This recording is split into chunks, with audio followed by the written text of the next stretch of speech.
Hi, it's me, Ingrid INFP, and I'm going to make a video about Edinburgh and its bloody history.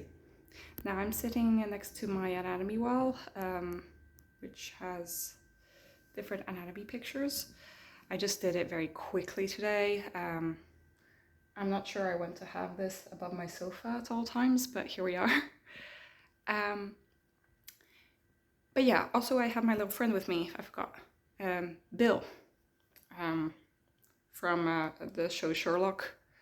Sherlock has a friend or skeleton, a skull called Bill, and so I also have a skull called Bill that I talk to sometimes when I feel lonely.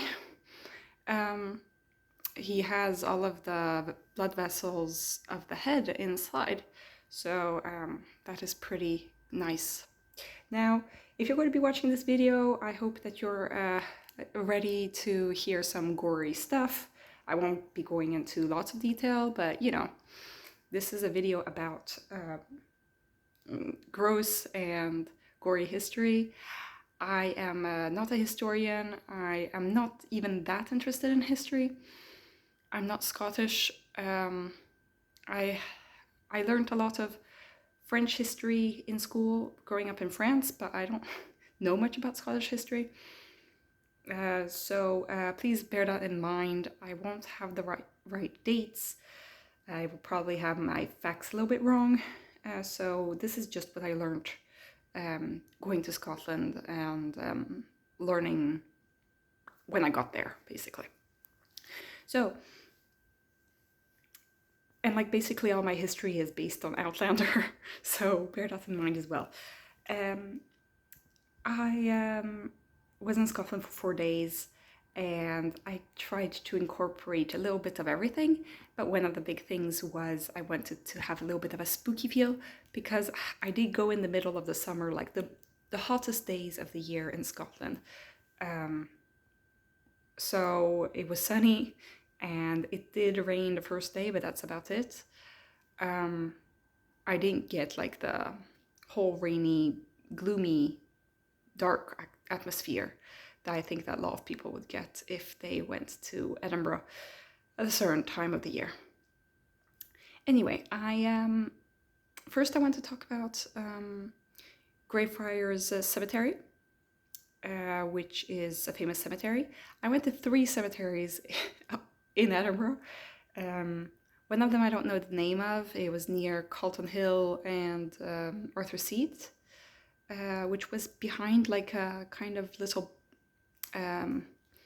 medicinal garden, which was quite cool. I think it's by where the Burns Monument is, if anybody knows the name of that place. But I also went to Saint Cuthbert's, which was a little bit disappointing because I thought that it would have an old cathedral or like church, because the church was first built there in the 7th century. But no, it has been rebuilt many times. But the man inside was very, very kind and sweet, and so it was worth going to St. Cuthbert's even if I was disappointed in the actual church. The cemetery was quite cool. They had these watchtowers, and you know, it's this kind of vibe in these cemeteries that you don't find in a lot of other cemeteries, because what happened is that there were these medical students would need bodies for their medical studies, and they would pay people money, like a lot of money, for corpses. And where would people get these corpses? Well, they would steal from, they would be grave diggers. They would dig up the graves and give the bodies to these medical students in exchange for money. But there were certain medical students who were not as ethical, if you could call that even ethical. That was also stealing. But there was this guy Burke and his colleague, and they actually killed people in order to get their corpses. So then people had to stop that from happening, so they put these bars, like iron bars to stop people from, or steel, I don't know, to stop people in the Victorian times from getting into the graves. They also, if you were wealthy enough, you would like have a kind of a vault, like a little burial, like a house that had a door that was locked, or you could have people spying, like looking at in the cemetery, like a watchtower, to make sure that gravediggers didn't come at night. Yeah, that's a pretty grim history.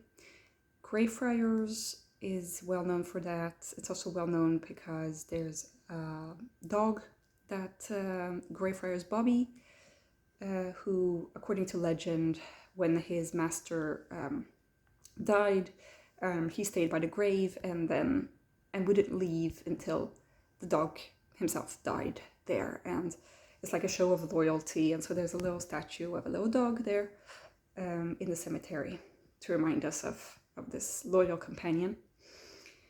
And also J.K. Rowling went to Greyfriars to find the names for the Harry Potter books. Now, I didn't find those names because I wasn't on a tour, so I didn't know where to focus. There were a lot of people with very Scottish names, like Murray and MacDonald and Mackenzie and that kind of name. But I did not find any Harry Potter names. Apparently McGonagall was one of those names, for example. 2 seconds. Okay, I looked it up. It's William Burke and William Hare. And there was a trial, and I think that they got beheaded or something. Anyway, they sold these corpses to Robert Knox, who was a medical professor or student, for dissection at his anatomy lectures, and this happened in 1828 in Edinburgh. They committed 16 murders over about 10 months to provide these bodies. So there was a shortage because people had started understanding that they needed to have safe burials. They received the sum of £7 and 10 cents, 10 shillings. So apparently this happened with the knowledge of these two guys' wives, and they did all of these very scummy things. No, Burke was hanged, and his corpse was dissected, and the skeleton was displayed at the Anatomical Museum of Edinburgh Medical School, where it remains in 2024. And I didn't go to the Anatomical Museum, but I went to the Great Surgeon Hall Museum, which has the History of Surgery Museum, the Anesthesiology Museum, the Dentistry Museum, and the Pathology Museum. They're basically just all within the same museum. And that was really interesting as doctor. I especially like the Pathology Museum because there are all sorts of pathologies that you don't see nowadays in the Western world, because we have good treatments for these things nowadays, and people go earlier to the doctor, and it never gets this bad. And also there are certain diseases that are not as common, like tuberculosis or syphilis, and all sorts of weird tumors that have grown way too big. And it's very well organized in different sections according to what the pathology is and what part of the body it is. And there are lots and lots of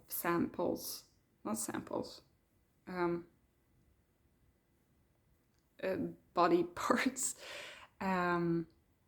And you couldn't take photos inside a museum, which I understand, because it is human remains.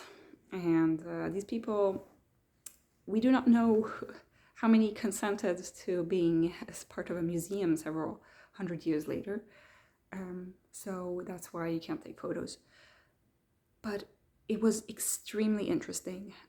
I would recommend any medical student to go there because there are 2 skeletons of people with osteomalacia who they actually like have the story of the person who died next to it, you know. And apparently these 2 were like matrons at medical school, and they had actually given birth with their osteomalacia, which basically makes their bones all twisted. And I was, I'm in awe of these people who could live through really terrible things, and just because there was no cure and there was no alleviation of treatments, they just kept going, And there are also normal things that happen nowadays as well, like arthrosis. There was a section of an arthrosis of the hip, and it's really interesting to see because I've seen surgery, right? And so I see but when you're in a surgery, you typically can only see like a little part of the organ,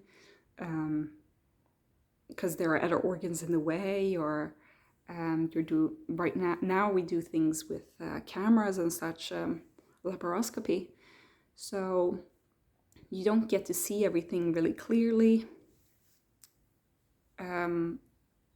Nowadays we have the cameras, so we can see certain things, but it's really nice to actually have like the whole thing displayed. So that was cool to see. There were also unfortunately children and the sorts of things that they had. They had different tumors, some that had grown extremely huge and some that were just regular, I guess. But yeah, so the pathology museum was really interesting. There were some bullet wounds as well, from, the wars of the time. And that was also interesting to see. And medical kits from the war, World War II. And these were different collections given by different scientists.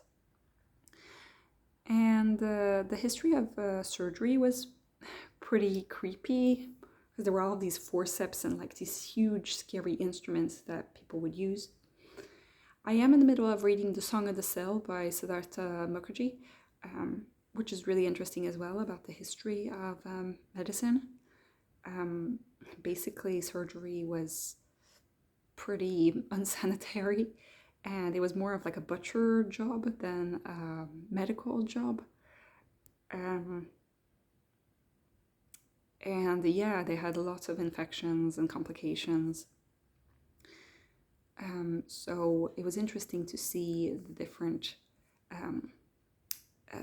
improvements certain doctors made for medicine.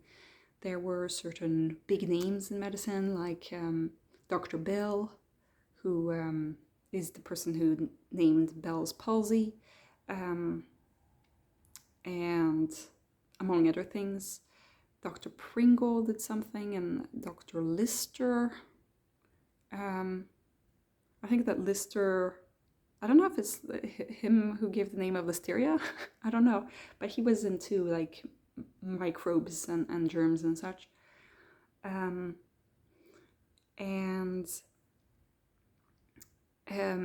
I saw in St. Giles Cathedral, I think his name is Thomas Young, and he was the father of anesthesiology as we know it. I think that he figured out how to use chloroform and to put people to sleep.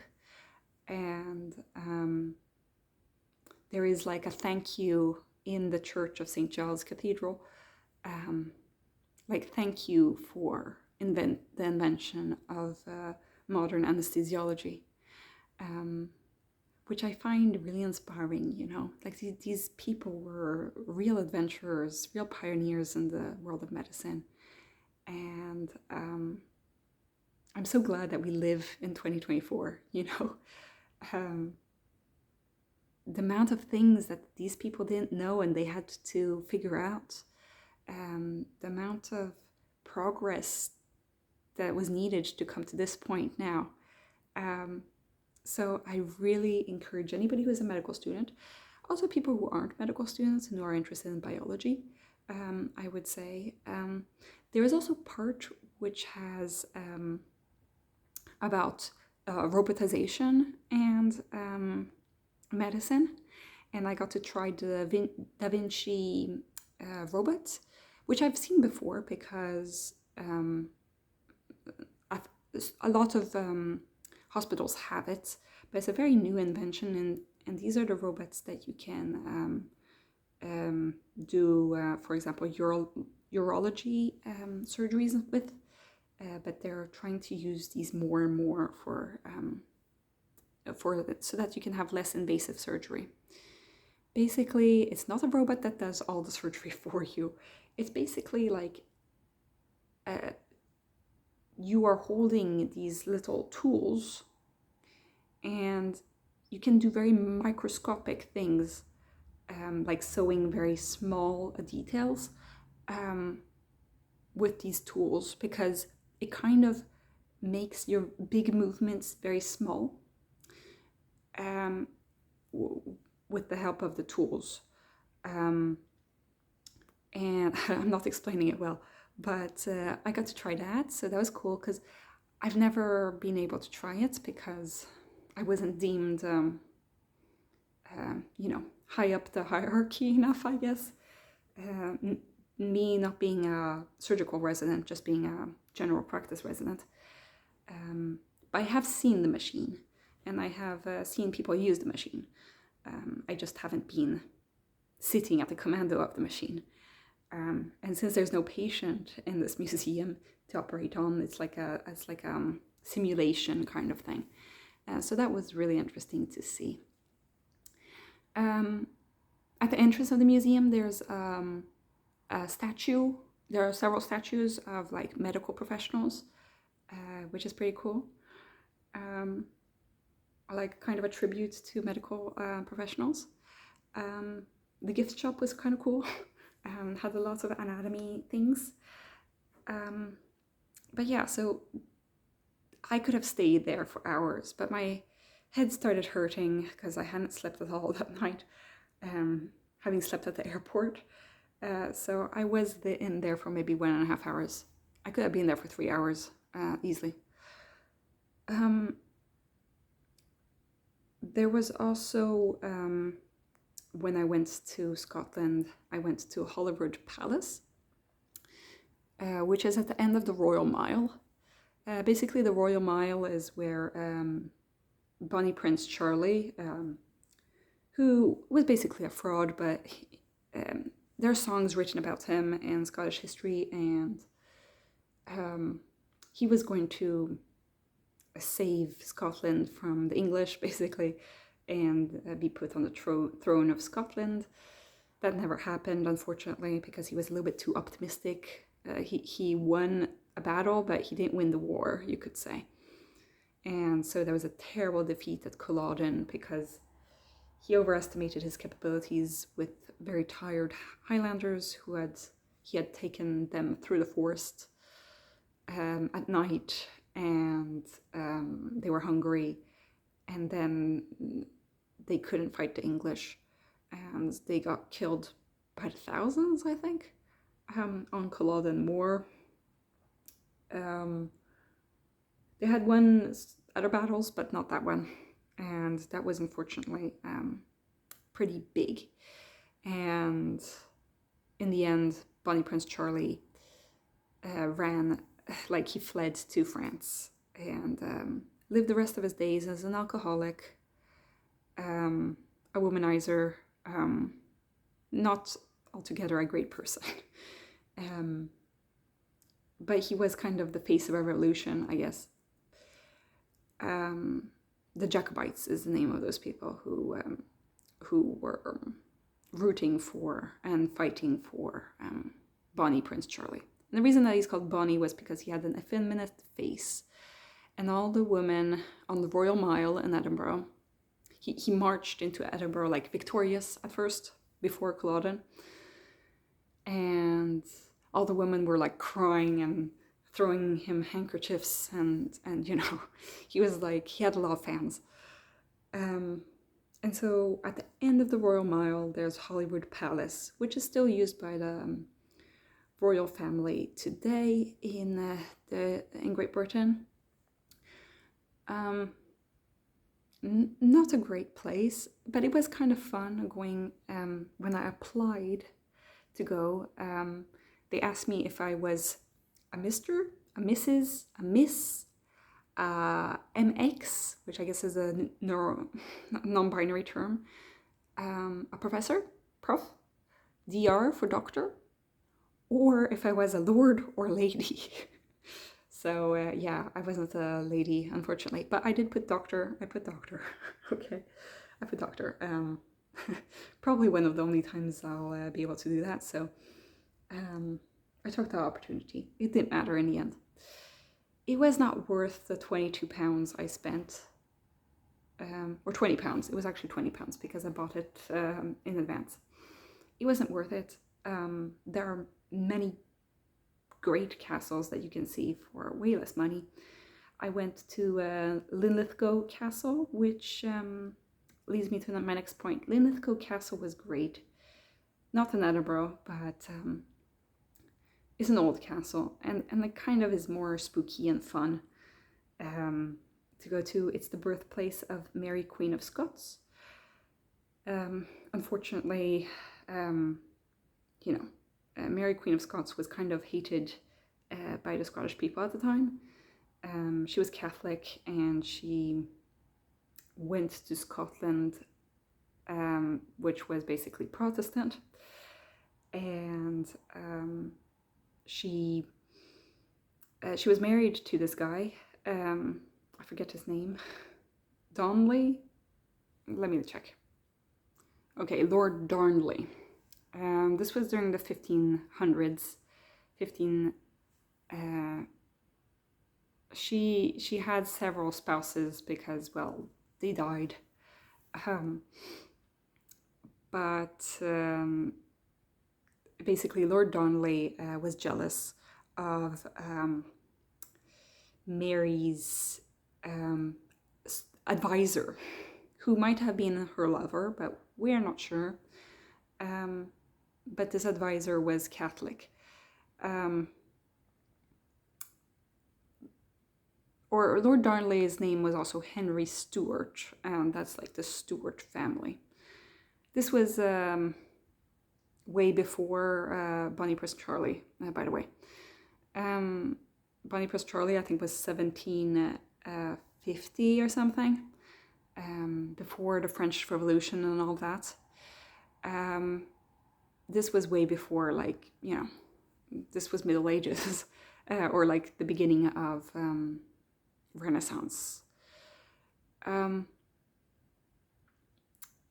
Basically, Mary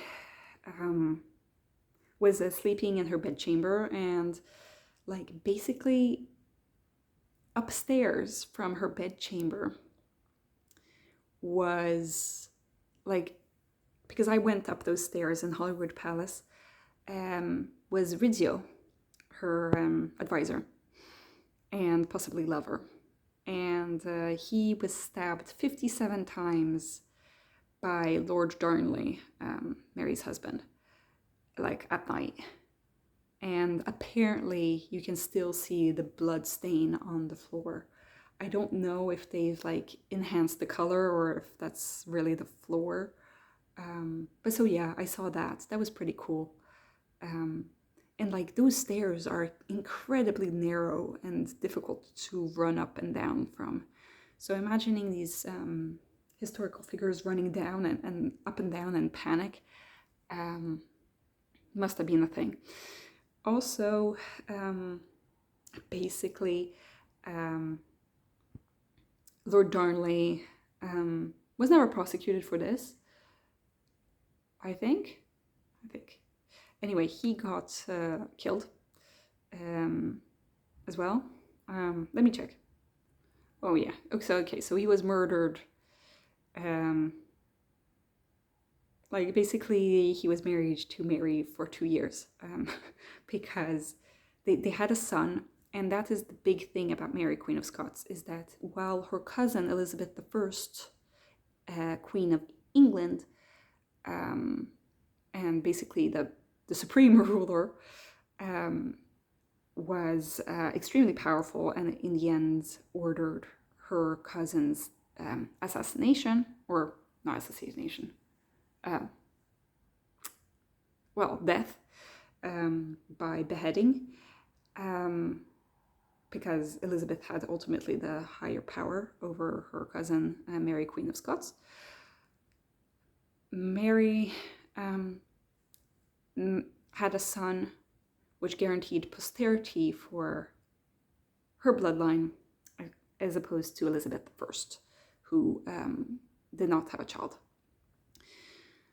And so Lord Darnley was killed like a year after they had their son, and Mary ended up being sentenced to death.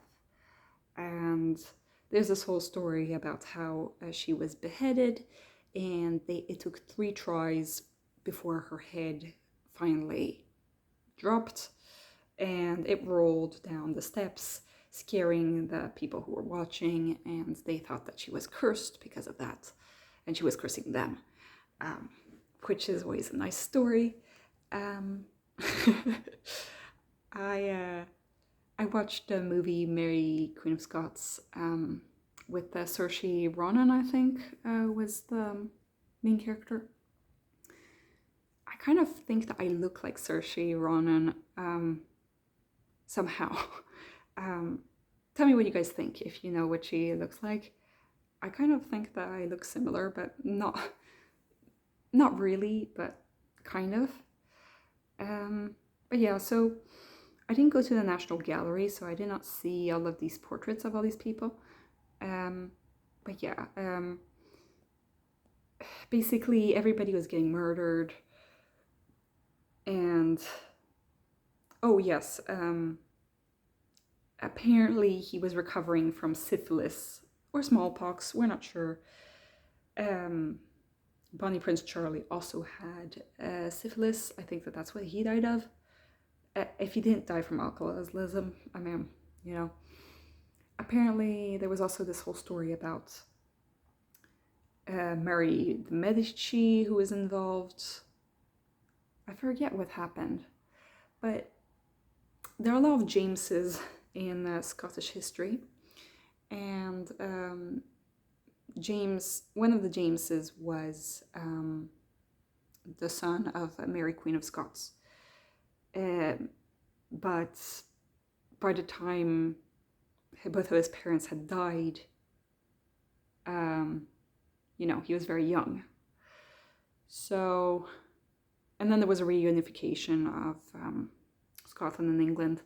I'm not sure really what more there is to say about this, but if we go even further back in time, we have Macbeth. Macbeth was a real person, even though Shakespeare made his play Macbeth.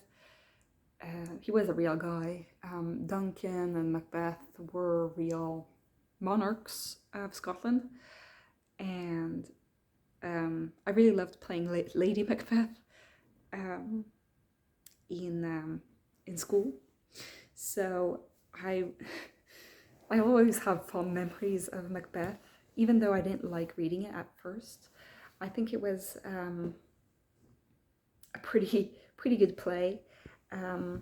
Let me just see. Okay, I checked that Mary's son was James VI, James Charles Stuart. But then he became James I after the union of Scottish and English crowns.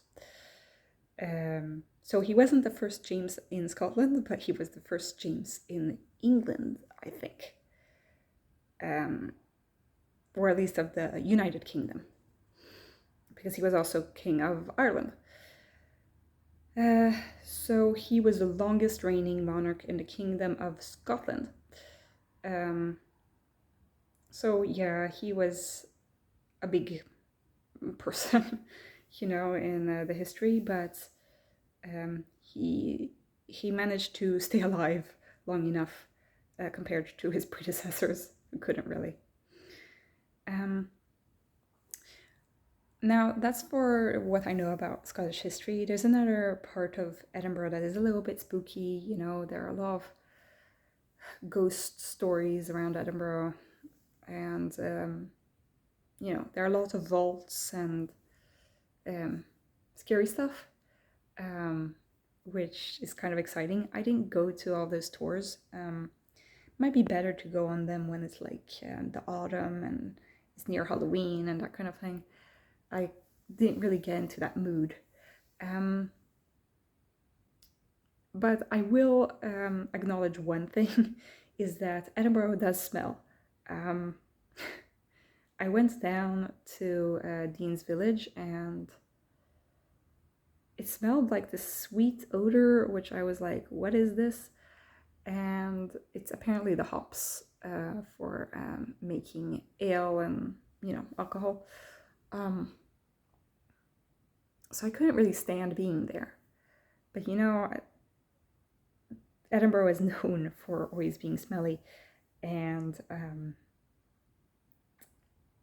I think a lot of cities in medieval or old Europe probably smelled pretty bad before they figured out sewage systems and all that.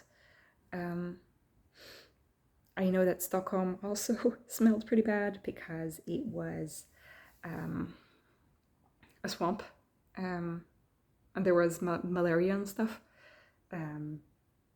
because it's by the water, but yeah, I think that it was like, it's cool to see a place that so deeply embraces all of the gory and scary and ghost-like parts of their city. I don't think that every city does that as well as Edinburgh does. And I hope to go back to Scotland someday soon. But I do want to go now to Oxford and Cambridge and or I don't know, because I went to see more old buildings. There's so many places to visit, and in terms of my medical journey, I don't think I'll see a medical history museum that's as well done as the Edinburgh one. But maybe there is one somewhere, so please comment if you know of some spooky history in somewhere, or if I missed something. I probably missed tons of things about Scottish history. Please correct me.